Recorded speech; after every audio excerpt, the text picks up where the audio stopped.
ગોધરા ખાતે સંસ્કૃત સપ્તાહ ઉજવણી અંતર્ગત સંસ્કૃત ગૌરવ યાત્રા યોજવામાં આવી।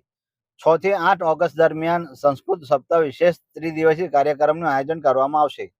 ગુજરાત રાજ્ય સંસ્કૃત બોર્ડ ગાંધીનગર દ્વારા સમગ્ર રાજ્યમાં સંસ્કૃત સપ્તાહની ઉજવણી કરવામાં આવનાર હોય તે અંતર્ગત જિલ્લા વહીવટીતંત્ર અને પંચમહાલ જિલ્લા શિક્ષણાધિકારીની કચેરી દ્વારા જિલ્લામાં 6 થી 8 ઓગસ્ટ દરમિયાન સંસ્કૃત સપ્તાહની ઉજવણી કરવામાં આવશે। જેના ભાગરૂપે આજે પ્રથમ દિવસે ગોધરા ખાતે સંસ્કૃત ગૌરવ યાત્રા યોજવામાં આવી હતી। સ્વામિનારાયણ ગાદી ઇન્ટરનેશનલ સ્કૂલ ખાતે જિલ્લા કલેક્ટર અજય દહિયાની અધ્યક્ષતામાં સંસ્કૃત ગૌરવ યાત્રાને પ્રસ્થાન કરાવવામાં આવી હતી।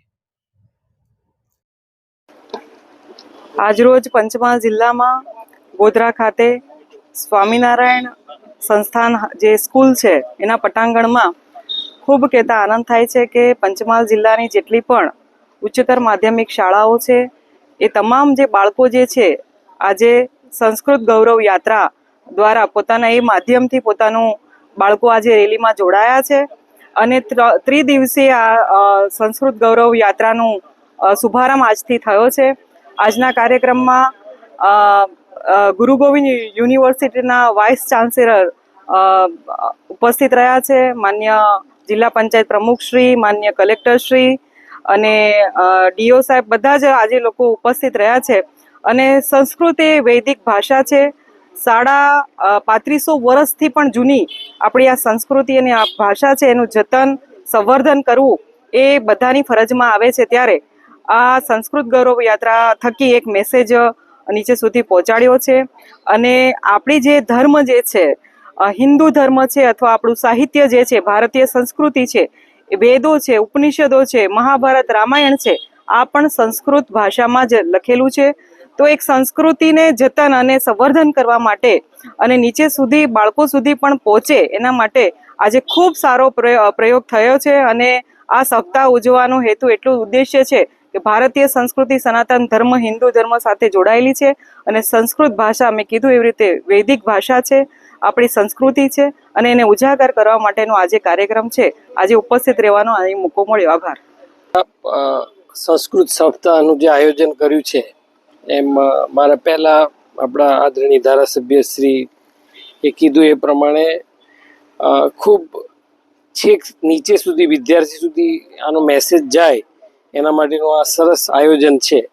ખાસ કરીને તો સંસ્કૃત ભાષા આપણી એટલી પુરાણી છે, બધી ભાષાઓની માતૃભાષા એવું કહી શકાય કે એની જનક છે એ સંસ્કૃત ભાષા છે।